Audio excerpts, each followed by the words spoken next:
안녕하세요. 저는 수도권에서 배달 음식점을 운영하면서 4살 된 아들을 키우고 있는 40대 여성입니다. 본격적인 사연을 이야기하기에 앞서 제 아들 민재 자랑 좀 잠깐 해볼까 해요. 제 아들은 흔히들 말하는 미운 4살이지만 애교가 정말 많고 너무 예쁩니다. 제가 일하고 오면 그 작은 고사리 손으로 제 어깨를 주물러주기도 하고 저를 꼭 안아주며 뽀뽀도 해주는데 고된 하루의 피로가 싹 가시는 기분이에요. 또래 4살은 때를 많이 부려서 엄마들이 아이를 보고 있으면 기가 빨린다고 하던데 민재는 아직은 한 번도 그런 적이 없었고 어쩔 땐 4살답지 않게 어른스러워 보일 때도 있습니다. 다른 엄마들은 그런 민재를 보며 부럽다고들 하지만 저는 그런 민재를 보면 한편으로는 마음이 짠해요. 사실 민재와 저는 그동안 힘든 일들을 많이 겪었거든요. 가끔은 다른 어린아이들은 굳이 겪지 않을 힘든 일을 겪으면서 민재가 다른 친구들에 비해 조금 더 일찍 성장해버린 것이 아닐까 하는 안타까운 마음이 들기도 합니다. 저와 민재가 어떤 일을 겪었는지 궁금하시죠? 지금부터 저희 모자의 이야기 들려드릴게요. 글솜씨가 좋지 않아 재미가 없을 수도 있겠지만 너그러운 마음으로 저희 이야기를 들어주시면 감사하겠습니다. 우선 저는 흔히 말하는 짠돌이인 남편과 결혼을 했어요. 생각해보면 제 남편은 연애 때도 돈을 거의 쓰지 않았습니다.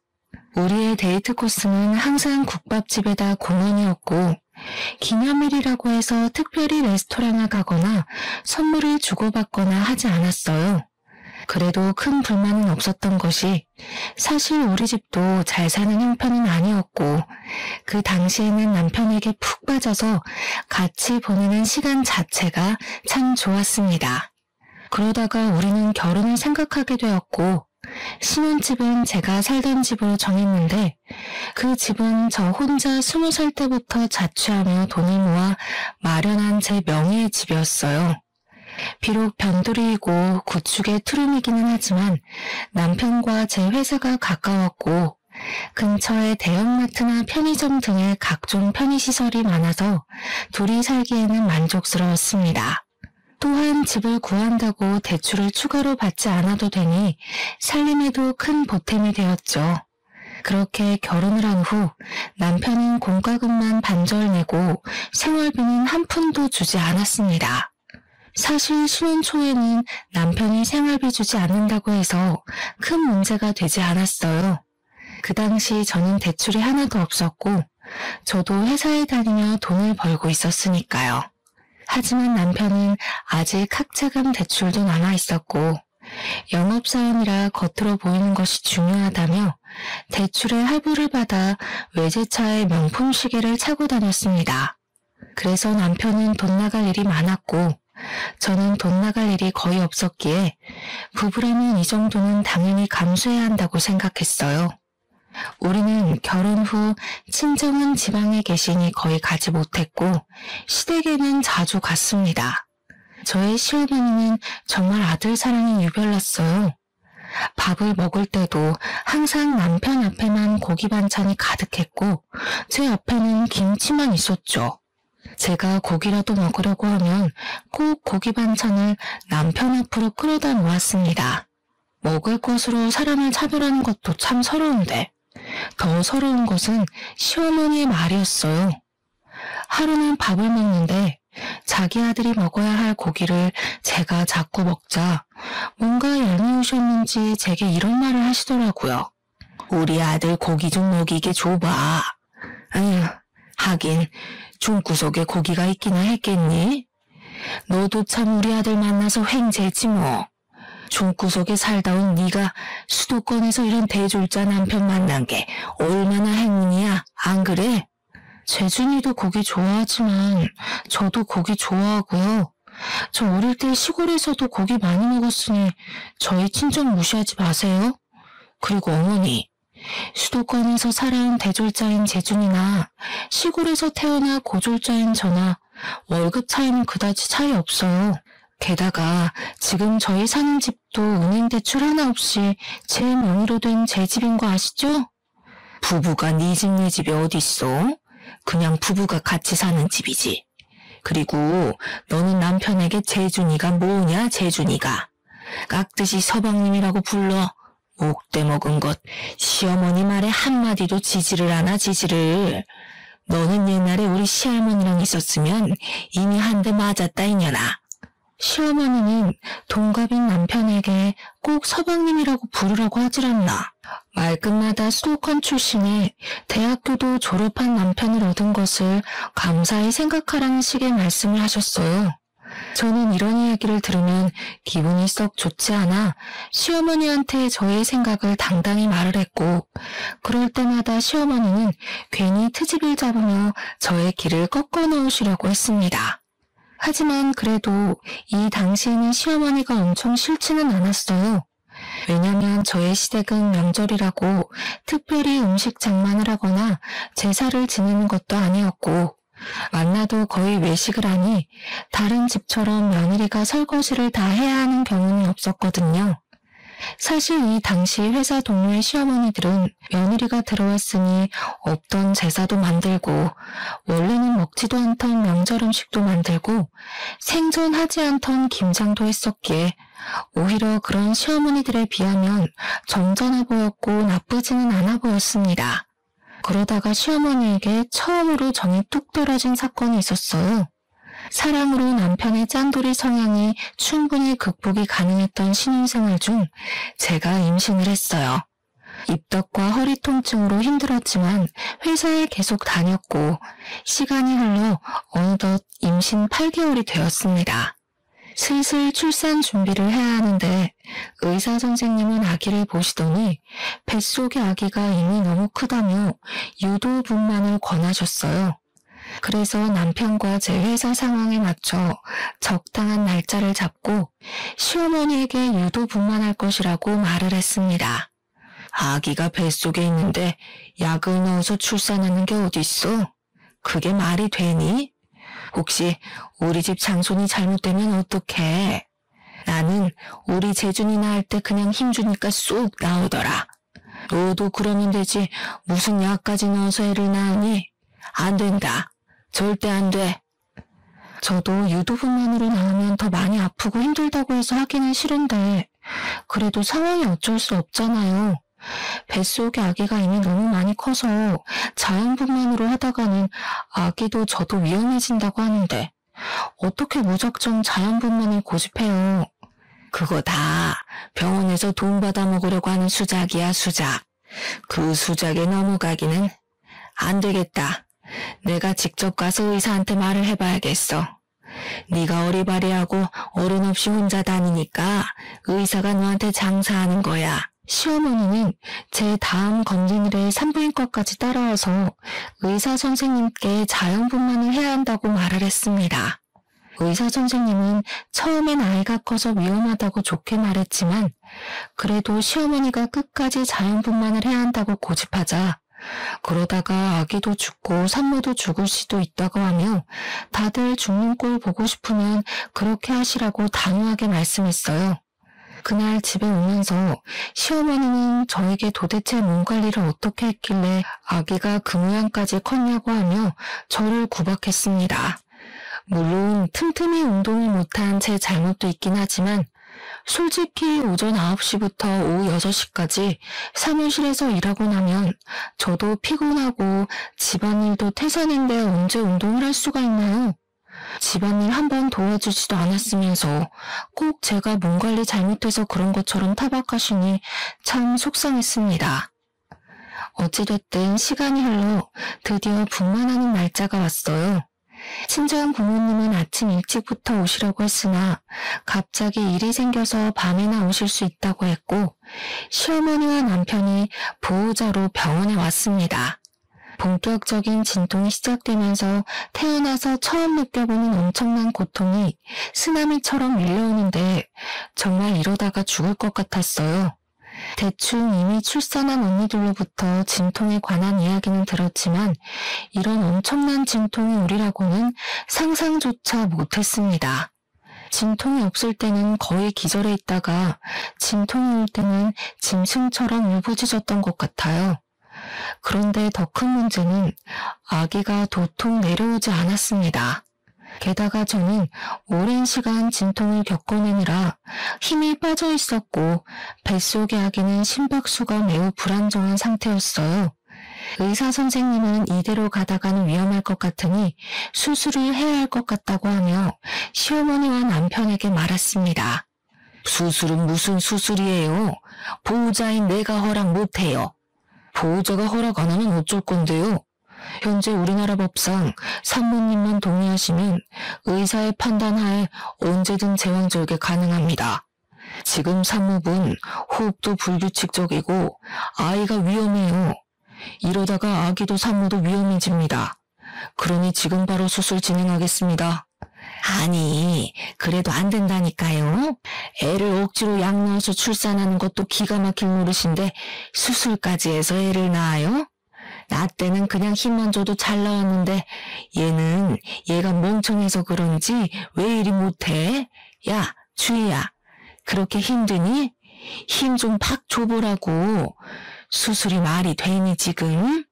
시어머니는 옆에서 저에게 힘을 줘보라고 난리였지만 이미 기진맥진이 돼버린 저는 시어머니의 말이 하나도 귀에 들리지 않았고 정신마저 아득해졌습니다. 결국 시어머니의 만류에도 불구하고 응급으로 수술을 진행할 수밖에 없었어요. 다행히 아기는 아주 크고 건강히 잘 태어났지만 저는 지칠 대로 지쳐 있었습니다. 손가락 하나 까딱할 기력도 없이 멍하게 회복실에 누워있는데 친정 부모님이 오셔서 정말 수고했다고 하셨어요.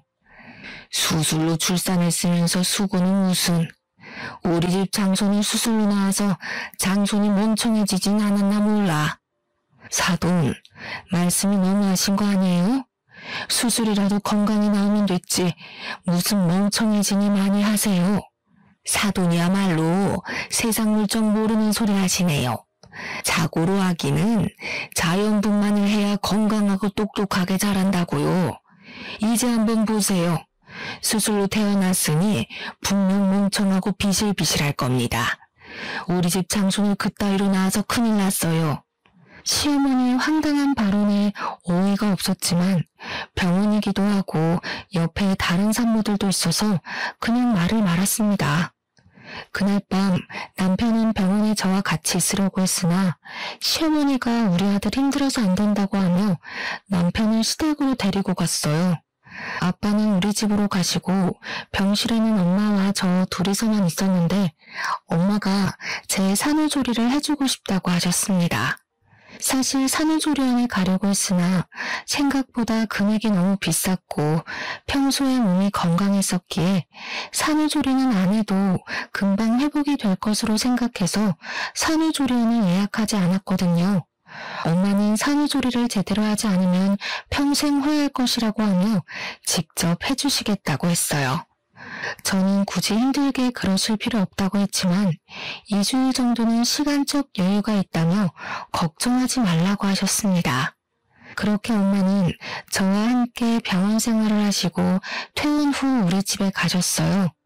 시어머니는 당연히 시골집으로 가실 것으로 생각했던 엄마가 우리 집으로 가셔서 산후조리까지 해준다고 하자 당황하셨습니다. 지금 주의 산후조리를 해주신다고요? 그럼 우리 아들이랑 같이 이 집에 있어야 한다는 거예요? 이 좁아 터진 집에?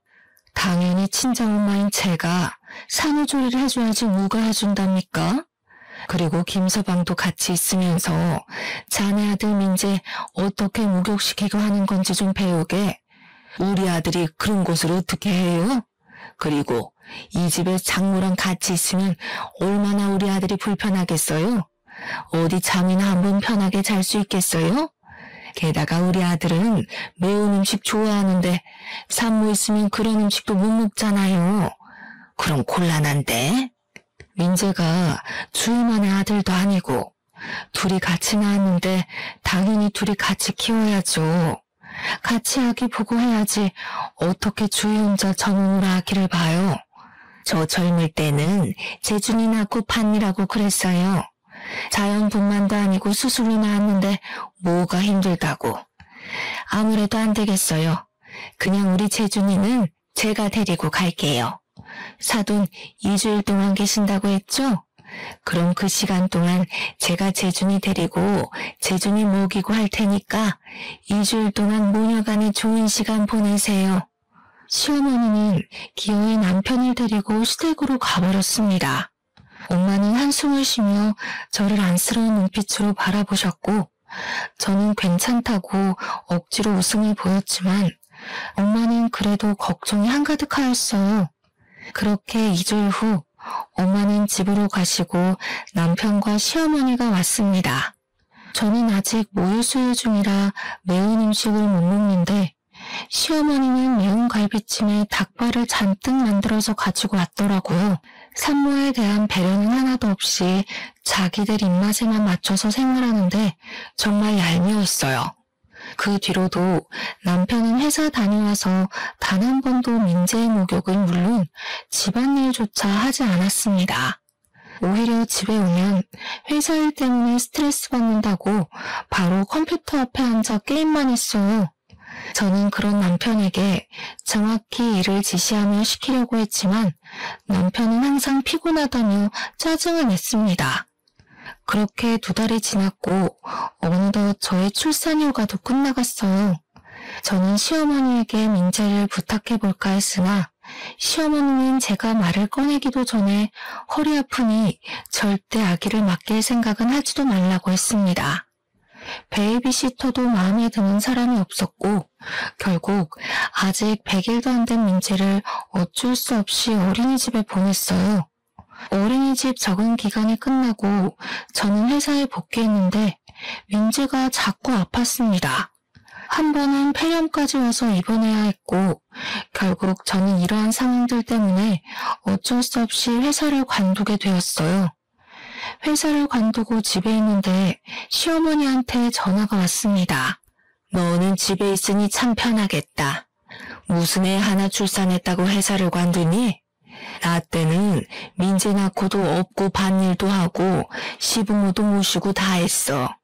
하여튼 요새 젊은 사람들은 편한 것만 알지 고생하려는 마음은 눈꼽만큼도 없다니까. 제가 회사를 관두고 싶어서 관둔 것도 아니고 민재를 봐준 적도 없는 시어머니가 이런 식으로 말하자 너무 화가 났어요. 그때는 밭일이고 지금은 회사잖아요. 회사에 갓난아기를 업고 어떻게 가요? 그게 말이 돼요? 요새 같은 세상에 그러면 뉴스에 나와요. 그리고 이런 말씀하시기 전에 어머니가 직접 민재 좀 봐주시던가요. 그것도 아니면 다시는 전화해서 그딴 이야기 하지 마세요. 아시겠어요? 이게 말하는 꼬락선이 좀 보소. 아무튼 그건 그렇고 너 이번에 퇴직금 받지? 지금 회사 20살 때부터 다녔으니까 퇴직금 꽤 나올 것 아니냐. 그 퇴직금 나 좀 이번에 주면 안 되겠니? 나도 염치가 있으니 다는 말고 절반만이라도. 내가 우리 남편 죽고 나서 사망보험금에 연금으로 어찌어찌 살긴 사는데 나도 요새 경제적으로 아주 힘들구나. 제 퇴직금을 달라고요? 제가 왜요? 어머니께서 저를 키우신 것도 아니고 제가 일해서 제가 번 돈인데 우리 엄마도 탐내지 않는 제 퇴직금을 왜 제가 어머니께 드려야 하죠? 그래도 내가 민재 할머니고 네 남편의 엄마잖니. 그니까 뭐 네 엄마도 되는 거지 뭐. 안 그래? 네? 그게 무슨 소리예요. 그리고 솔직히 남편이 학자금 대출에 할부금 갚느라 생활비도 안 주는데 이 돈이라도 있어야 민재도 키우고 하죠. 시어머니는 저에게 아주 당당하게 내 퇴직금을 요구했습니다. 저는 그런 시어머니의 요구가 전혀 이해가 되지 않았고 시어머니 역시 퇴직금을 주지 못하겠다는 저를 이해하지 못했어요. 그날 저녁 퇴근하고 온 남편은 저에게 부부는 같이 생활하는 사람인데 어떻게 퇴직금을 혼자 쓸 생각을 하냐며 뭐라고 했고 저는 그동안 생활비 한 번 주지 않은 남편이 이런 말을 할 자격이 있나 싶어 우리는 크게 싸웠습니다. 그 뒤로도 가면 갈수록 남편과 함께 사는 것이 힘들었어요. 게다가 시어머니는 제가 회사를 관둔 뒤로 거의 매일 우리 집에 와서는 살림에 대해 잔소리를 해댔고 우리 집에서 좋아 보이는 것이나 이쁜 것이 있으면 말도 하지 않고 가져갔습니다. 생활비도 안 주고 육아 참여도도 없고 집에 오면 게임만 하는 남편, 그리고 집에 와서 잔소리만 하고 물건을 가져가기까지 하는 시어머니 때문에 정말 너무 힘들었어요. 그나마 옆집 언니가 가끔 답답한 마음이 하소연하면 항상 저를 진심으로 걱정하며 위로해 주었습니다. 이 언니는 남편이 이혼 전문 변호사였고 둘의 사이는 정말 좋았으나 아기가 생기지 않았고 그래서인지 민지를 친조카처럼 예뻐해 주었어요. 그렇게 2년이라는 시간이 지났습니다. 2년 동안 저는 집에서 아이를 보면 이것저것 집에서 할 수 있는 온갖 부업들을 하며 생활비를 벌었어요. 남편은 여전히 육아, 집안일에는 뒷전이었고 생활비도 주지 않았습니다. 진작부터 이런 남편과 이혼하고 싶었지만 그냥 이혼하자니 이혼을 안 해주더라고요. 옆집 언니 말로는 합의 이혼으로 안 되면 이혼 소송을 해야 하는데 확실히 하려면 여러 가지 증거가 있어야 한다고 해서 이혼 소송을 위한 적당한 기회만 노리고 있었습니다. 저는 이혼할 준비를 하면서 앞으로 무엇으로 민재와 먹고 살아나갈지 고민을 했어요. 이혼하면 제가 로또가 되지 않는 이상 정기적으로 돈을 벌어야 하는데 민재가 어린이집을 다니기는 하지만 당장 열이 나거나 아프면 봐줄 사람이 없어서 일반 회사에 다니기는 힘들었습니다. 그래서 무엇을 해볼까 고민을 하다가 일단 내가 가장 잘하는 일이 무엇인지 생각했어요. 사실 저는 요리에 관심이 많았고 결혼 전 취미로 요리를 배워서 한식, 양식 조리사 자격증도 땄습니다. 이러한 특기를 바탕으로 주식 투자했던 돈과 퇴직금을 긁어모아 배달만 하는 음식점을 차렸어요. 민재가 어린이집에 가 있는 동안 근처 아파트를 직접 뛰어다니며 사람들에게 홍보했더니 생각보다 주문이 많이 들어왔습니다. 게다가 음식을 먹어본 사람들이 맛있다고 하여 재주문하는 경우도 꽤 많았어요. 중간중간에 민재가 열이 나거나 아플 때는 가게에 민재와 함께 있어야 해서 힘들기는 했지만 그래도 집에서 부업만 할 때보다 많은 돈을 벌 수 있어서 좋았습니다. 제가 이렇게 장사가 잘 될 동안 남편은 코로나의 여파로 회사 경영이 어려워져서 회사를 잘렸어요. 회사 잘리고 남편은 집에서 민재보다 컴퓨터를 더 아끼며 본격적으로 게임만 했습니다. 정말 꼴보기 싫어서 밥도 차려주지 않았지만 참 얄밉게도 엄마가 시골에서 쌀과 각종 밑반찬을 보내주셔서 남편이 밥 하나는 기가 막히게 챙겨 먹었어요. 하루는 가게를 마치고 아이를 하원시켜 집에 왔는데 집 화장실에 못 보던 반지가 하나 있었습니다. 저는 음식을 하다 보니 반지를 아예 끼고 다니지 않았어요. 남편에게 이게 뭐냐고 물으니 당황한 표정을 지으며 엄마가 아까 왔다 가서 놓고 간 반지라고 했습니다. 그런데 어르신들이 하기에는 조금 어울리지 않는 모양의 반지였어요. 극도로 당황하는 남편의 표정과 화장실에 있던 반지가 뭔가 수상쩍었습니다. 그리고 곰곰이 생각해보니 저는 머리가 단발인데 자꾸 집에서 긴 머리카락이 나왔어요. 이상함을 느낀 저는 남편 몰래 초소형 카메라를 구매해서 새벽에 남편 몰래 설치했습니다. 다음날 오전에 마트에서 장보고 가게에 가는데 시어머니가 자주 다니던 화장품 가게에서 나와 내 쪽으로 걸어오고 있었어요. 그런데 시어머니의 옷차림새가 조금 이상했습니다.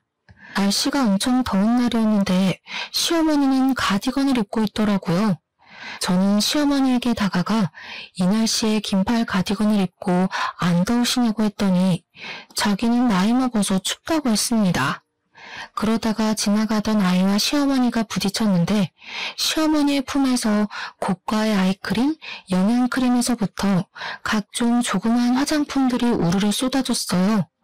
쏟아진 화장품을 시어머니와 함께 주우며 이게 다 무엇이냐고 물었습니다. 뭐긴 뭐야? 다 내가 산 화장품이지.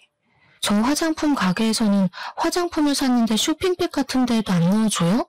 그래도 저 화장품 가게 단골이신데 너무하네요. 아 몰라. 아무튼 나 바빠서 간다. 시어머니는 허둥지둥 화장품들을 챙겨서 후다닥 가버렸고 저는 도대체 무슨 바쁜 일이 있어서 저리 가시나 싶어 이상했습니다. 그리고 그날 오후가 되었어요. 주문이 많아 음식을 하느라 바쁜데 시어머니가 그 여름에 웬 털모자를 쓰고 왔습니다. 원래 답답하다고 하며 모자를 생전 안 쓰시던 분인데 여름에 털모자를 쓰니 뭔가 이상했어요. 제가 이 여름에 무슨 털모자를 쓰고 오셨냐고 하자 시어머니는 저에게 어떡하냐고 하며 모자를 벗었습니다. 저는 털모자 속에 숨겨진 시어머니의 머리를 보고 깜짝 놀랐어요. 머리카락이 무슨 불에 그을린 것처럼 힘없이 축 늘어졌고 군데군데 구멍난 것처럼 머리카락이 없었습니다. 시어머니는 당황한 제게 웬 튜브형 화장품을 내밀더니 이거 린스 아니냐고 물었어요. 그 화장품 용기에는 영어로 제모크림이라고 적혀 있었는데 중간에 헤어라는 단어도 적혀 있었습니다. 시어머니는 이 헤어라는 단어만 보고 당연히 린스인 줄 알고 머리 감을 때 사용을 해서 이렇게 되었다고 했어요. 저는 시어머니에게 이거 어디서 사셨냐고 물으니 시어머니는 얼버무리며 자주 가던 그 화장품 가게에서 샀다고 했습니다. 그럼 화장품 가게에서 린스를 산다고 했는데 이 제모크림을 주셨다고요? 이거는 그 화장품 가게에 완전히 잘못한 거죠. 바로 화장품 가게에 가서 어떻게 된 거냐고 따져야겠어요. 얘야, 그럴 필요 없다. 자주 가는 단골 화장품 가게인데 못하러 따지니 앞으로도 종종 만나야 할 텐데 그냥 내 머리는 어쩔 수 없고 이참에 미용실에 가서 머리 좀 손질하고 영양크림인가 뭔가 좀 넣고 하게 돈 좀 줘보렴. 네? 왜 그 돈을 저한테 청구하세요? 당연히 화장품 가게에다 청구하셔야죠. 지금 화장품 가게에서 잘못 줘서 제모크림으로 머리를 감아서 이렇게 된 건데 당연히 화장품 가게에서 책임져야 하는 거 아닌가요? 안 되겠어요. 제가 직접 가서 따져야겠어요. 그 사거리 약국 옆에 화장품 가게 맞죠? 저는 화장품 가게에 가서 따지려고 했지만 시어머니가 저를 말렸습니다.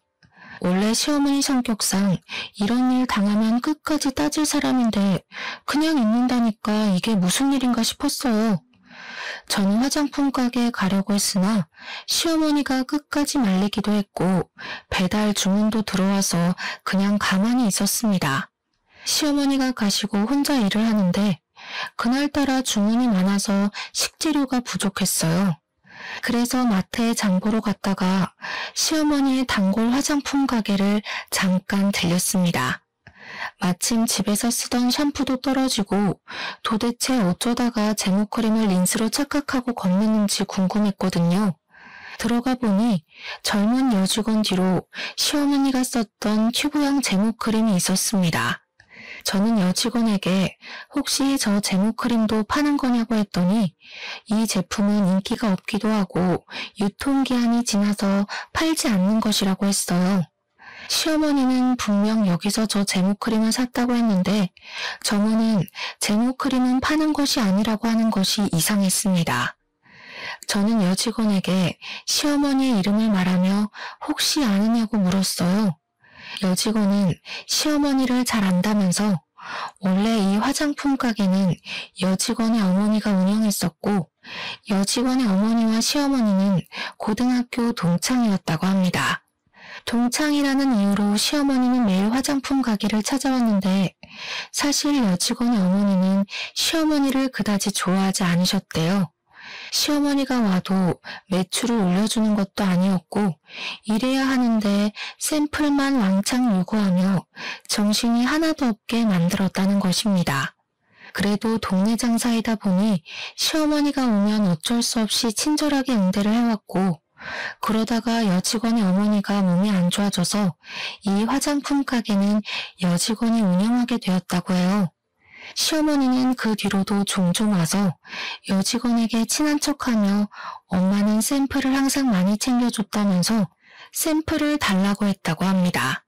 여직원의 어머니도 말 많고 골치 아픈 사람이니 그냥 샘플 줘서 빨리 보내버리라고 하시는 통에 여직원도 아무 말 없이 그냥 커피 한 잔과 샘플을 많이 주며 시간 보내다가 가라고 했다고 해요. 저는 여직원에게 어머니가 가게 안쪽까지 들어오냐고 했더니 항상 와서 가장 안쪽의 의자에 당당히 앉는다고 했습니다. 순간 제모크림을 여직원이 판 것이 아니라 시어머니가 가져가지 않았을까 하는 생각이 들었어요. 사실 그동안 시어머니가 우리 집이나 가게에서 이런저런 자잘한 물건들을 많이 가져갔었거든요. 그래서인지 왠지 모르게 시어머니가 훔쳤을 것이라는 생각이 들었습니다. 저는 혹시나 하는 마음에 시어머니가 왔던 시간에 CCTV를 확인해 보라고 했어요. 마음 같아서는 저도 같이 확인하고 싶었지만 제 가게를 운영해야 했기에 그 말만 하고 나왔습니다. 그렇게 며칠이 지났어요. 가게 일을 마치고 집에 가는 길에 잠깐 쓰레기 버리러 나온 옆집 언니와 마주쳤습니다. 같이 엘리베이터를 타며 이런저런 이야기를 하다가 옆집 언니가 아랫집 여자와 친하냐고 물었어요. 저는 아랫집 여자 누군지도 모른다고 하니 아랫집 여자가 자꾸 오후에 우리 집에 들락날락한다고 하며 한번 알아보라고 했습니다.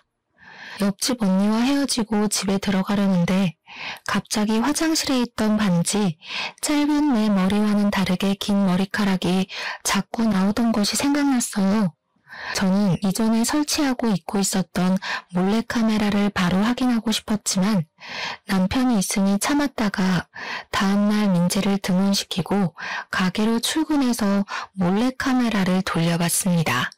몰래카메라에 녹화된 내용을 보니 정말 황당했어요.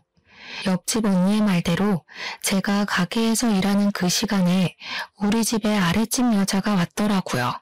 아랫집 여자는 우리 집에 와서는 제가 자던 그 침대 위에서 남편과 충격적인 행위를 하고 있었습니다. 영상을 본 저는 이성을 잃었고 지금 당장 이혼할 생각으로 집으로 갔어요.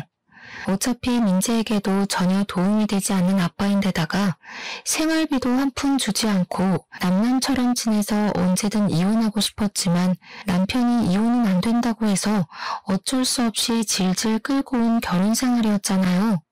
그래서 당장 남편이 없어도 저는 전혀 문제될 것이 없었습니다. 화가 잔뜩 난 상태로 집 앞에 가니 우리 집에서 여자 웃음소리가 들렸고 저는 아랫집 여자와 남편이 함께 있다고 확신했어요. 바로 문을 열고 들어가려는 순간 우연히 제 모습을 본 옆집 언니가 저를 붙잡았습니다. 이혼 전문 변호사인 언니의 남편 말로는 불륜으로 이혼 소송을 하면 확실한 증거가 있어야 한다고 하며 핸드폰으로 동영상 촬영하라고 했어요. 저는 언니의 조언에 핸드폰을 켜고 현관문을 열었습니다. 제 생각과는 달리 거실에는 남편도 아랫집 여자도 없었고 대신 큰 방에서 간드러진 여자 목소리가 들렸어요. 이들은 안방에서 열심히 움직이느라 현관문이 열렸는지도 모르더라고요. 저는 바로 안방문을 활짝 열고 핸드폰으로 둘의 실체를 낱낱이 촬영했습니다. 생각지도 못하게 나타난 저를 보며 둘 다 깜짝 놀라 어쩔 줄 몰라 했고 그 모습을 고스란히 찍어버렸습니다. 아랫집 여자는 저를 보더니 얼굴을 가리고 후다닥 자기 집으로 도망갔어요. 그동안 내가 일할 동안 너는 전현이랑 이렇게 뜨거운 시간을 보내고 있었어? 잘 됐네. 안 그래도 너한테 5만 가지 정 다 떨어졌는데 확실한 이혼 소송거리 제공해줘서 고마워. 우리 이제 진짜 제대로 끝내자. 아주 피 터지는 싸움을 하더라도 너랑 끝내고 위자료에 양육비까지 제대로 받을 테니까 각오하고 있어. 알겠어? 주희야, 그니까 이게 말이야. 어떻게 된 거냐면 이미 너랑 아랫집 년이랑 같이 침대 위에 있던 모습까지 다 확인했는데 무슨 말이 더 필요해? 우린 이제 끝났어. 참, 이 집 내 집인 거 알지? 지금 당장 나가. 너 짐 전부 다 챙겨서 나가라고. 만약에 나 오늘 가게 일 마치고 왔는데 너랑 너 짐이 아직도 여기에 있으면 너 맨몸으로 쫓아낼 거야. 알겠어? 민재도 있고 너도 있는데 내가 어디를 가? 내가 갈 데가 어디 있다고? 아랫집에 가면 되겠네. 아랫집 그년 집에 둘이서 잘 살면 되겠어. 안 나가면 아주 동네방네 소문 다 내버릴 테니까 그런 줄 알아. 알겠어? 저는 남편에게 있는 힘껏 소리를 고래고래 지르고 바로 옆집 언니한테 가서 언니 남편의 변호사 사무실 주소를 알려달라고 했습니다. 고맙게도 언니는 지금 운전을 못할 것 같으니 같이 가주겠다고 했고, 언니와 함께 언니 남편의 사무실에 가서 남편에게는 이혼 소송을, 아랫집 여자에게는 상간녀 소송을 접수했어요. 옆집 언니는 앞으로 싸우려면 밥을 잘 먹어야 한다면서 저에게 굳이 점심을 사주겠다고 했습니다. 솔직히 저는 밥 생각이 없었지만 언니가 저를 끌다시피 해서 시내까지 나갔어요. 백반집을 가다가 시어머니가 자주 다녔던 화장품 가게 앞으로 지나갔는데 그 앞에 사람들이 꽤 몰려 있었고 시끄러웠습니다. 무슨 일인가 해서 언니와 함께 가보니 화장품 가게 앞에서 여직원과 모자를 쓴 시어머니가 말다툼하고 있었어요. 상황을 들어보니 여직원이 제가 간 뒤로 CCTV를 돌려보았고 예상대로 시어머니가 화장품을 이것저것 많이 훔쳐갔었더라고요. 그런데 그 금액이 꽤 커서 가게 여직원이 시모를 절도죄로 고소했다는 것입니다. 하지만 시어머니는 자신의 잘못은 인정하지 않고 그동안 알아온 정이 있는데 어떻게 절도죄로 고소하느냐고 하며 적반하장으로 큰 소리를 치는 상황이었어요. 시어머니는 한창 여직원에게 인정물이 없다고 행패를 부리다가 사람들 사이에 있는 저를 발견했습니다. 우리 며느리야. 내가 여기 화장품 가게 단골인 거 알지? 세상에 내가 이번에 저 여우 같은 년한테 절도죄로 고소를 당했단다. 이게 말이 되니? 아니, 어차피 공짜로 들어오는 샘플인데 그거 좀 가져갔다고 내가 고소를 당했어, 고소를. 세상에 어쩜 이리 각박하니? 이게 말이 되니 며느리야? 네가 저 년한테 말 좀 해줘봐라. 말이요? 무슨 말이요? 저는 할 말 없는데요. 그리고 어머니, 안 더우세요? 이렇게 더운 날 무슨 모자예요? 저는 세상 억울한 표정을 짓는 시어머니의 모자를 벗겼습니다. 시어머니의 모자를 벗기니 개털 같은 머리카락과 군데군데 구멍난 자국이 보였어요. 아 맞다. 어머니 제모크림으로 머리 감는 바람에 머리카락이 이상해져서 모자 쓰고 다니셨죠? 그런데 그 제모크림 말이에요. 제가 여기 여직원한테 물어보니까 그거 유통기한이 지나서 파는 것도 아니라던데요. 매대에 있던 것도 아니고 직원 자리 뒤에 있던데 어머니는 그것을 어떻게 보고 가져오셔서 그걸로 머리를 감으셨어요? 지금 너 무슨 소리를 하는 거니? 내가 설마 여기 있는 화장품을 진짜 훔쳤다는 거야? 그러지 않고서야 팔지도 않는 그 제모크림을 어떻게 어머니가 가져오셨겠어요? 안 그래요? 게다가 아까 하는 이야기 들어보니까 CCTV에도 확실히 찍힌 것 같던데 그냥 더는 행패 부리지 말고 인정하세요. 얘가 지금 뭐라는 거야? 얘, 너 똑바로 말 안 할래? 젊은 년이 더위를 먹었나? 제정신이야? 저 어느 때보다 제정신이에요, 어머니. 옛말에 공짜 너무 좋아하면 대물이 된다는 말 있죠? 지금 이 상황과 어머니 머리 상태 보니까 그 말이 딱 떠오르네요. 평소에도 맨날 우리 집과 가게에 있는 것들 하나하나 훔쳐가시더니 이제는 남의 가게 제품까지 훔쳐가시면 어쩌자는 거예요. 그리고 할 말이 하나 더 있는데요. 저 이제 이혼해요. 저 이제 아줌마의 며느리 아니라고요. 이혼? 무슨 이혼? 우리 재준이가 너랑 이혼해 준대? 네, 이젠 무조건 해야 하거든요. 세상에 되게 잘나신 그 아드님이 아랫집 여자랑 아주 뜨거운 사이더라고요. 하마터면 제 집이 그 둘의 뜨거운 사랑에 불타 없어질 뻔했잖아요. 그래서 착한 제가 그 둘이 알아서 잘 먹고 잘 살라고 저는 빠지려고요. 아줌마. 뭐? 아줌마? 우리 아들이 그렇게 불륜을 저질렀다는 증거라도 있어? 있냐고. 당연히 있죠. 제가 설마 증거도 없이 이러고 있을까 봐요. 엄마는 절도죄, 아들은 이혼소송, 아들 불륜녀는 상간녀 소송. 참 볼만하겠네요. 아무튼 아줌마의 머리가 빨리 원상복귀되기를 바라며 그럼 법원에서 봬요. 저의 폭탄 발언에 주변에 있던 사람들은 다들 시어머니에게 손가락질했고 잠시 후 화장품 가게 여직원의 신고로 경찰들이 와서 업무 방해죄로 시어머니를 데리고 갔습니다. 그날 저녁 어린이집에서 하원한 민재는 옆집 언니에게 부탁하고 저만 집으로 들어갔어요. 제가 그렇게 엄포를 놓았지만 집에는 남편이 아직도 있었습니다. 너 어떻게 우리 엄마가 경찰서에 끌려갔는데 그렇게 모른 척할 수가 있어?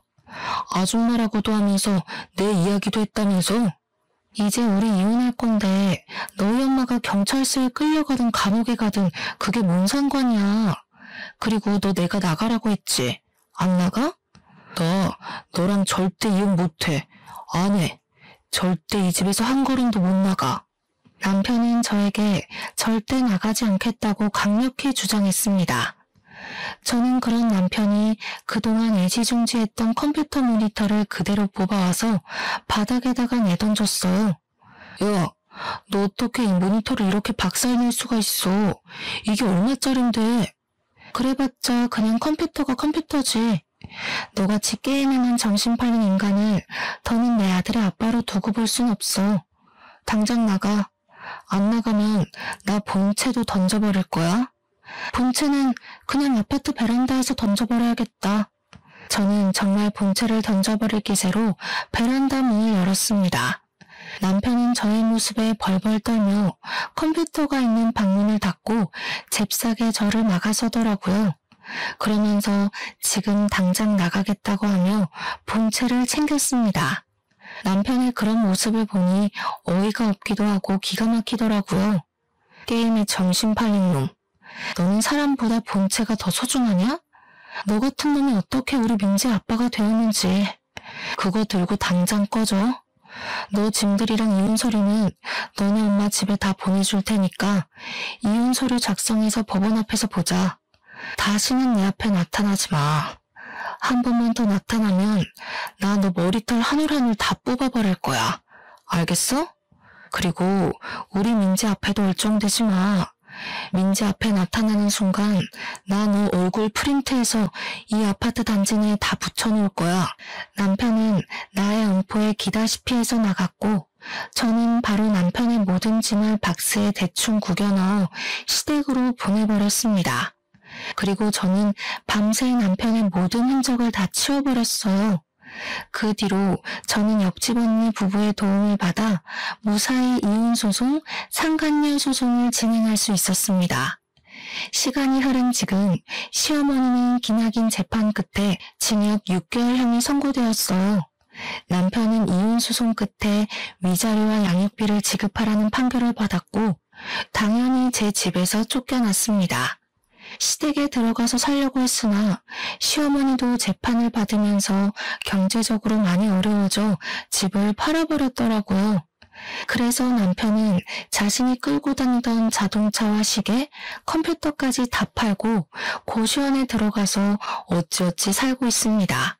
그리고 남편과 불륜을 저질렀던 아랫집 여자는 당연히 자신의 남편에게 이혼당하고 이 동네 얼굴뿐 아니라 살던 호수의 직장까지 소문이 쩍 퍼져서 밤에 도망치듯 어디론가 떠나버렸다고 해요. 그리고 저는 여전히 장사가 잘 되고 시에서 식품위생업소로 선정되어 아주 바쁘게 생활하고 있습니다. 가끔 정말 바쁜 날에는 옆집 언니네 부부가 우리 민재를 돌봐주기도 하고 있어요. 민재 역시 어린이집에서 친구들과 아주 원만하게 지내며 아빠 없는 생활에 적응하고 있습니다. 가끔 아빠와 함께 다니는 친구들을 보며 부러운 듯한 표정으로 빤히 쳐다봐서 안쓰럽기도 하고 또래 아이들은 겪지 않을 일들을 겪으면서 너무 빨리 성숙해져 버린 것 같아 안타깝기도 해요. 지금까지는 민재가 힘들게 살았을지 몰라도 앞으로는 민재가 활짝 웃으며 여느 아이들처럼 해맑게 자랐으면 좋겠습니다. 햇살 좋고 날도 좋은 가정의 달 5월이 되었어요. 남들은 어린이날이다, 어버이날이다 해서 다들 연휴에 놀러가고 가족끼리 추억을 쌓을 계획에 들떠있지만 저는 오늘도 민재와 저의 행복한 미래를 위해 열심히 일하고 있습니다. 남들처럼 재밌는 추억을 쌓지 못하고 저녁만 되면 너무 피곤하고 지치기는 하지만 저의 삶에 후회는 없어요. 앞으로도 저는 지금처럼 민재의 엄마로서 있는 힘껏 최선을 다해 살아나가겠습니다. 바쁜 시간을 내어 저의 이야기를 들어주신 청취자 여러분은 그 어느 해보다 행복한 5월이 되시기를 바라며 오늘 저의 사연은 이만 끝내려 합니다. 들어주셔서 감사합니다.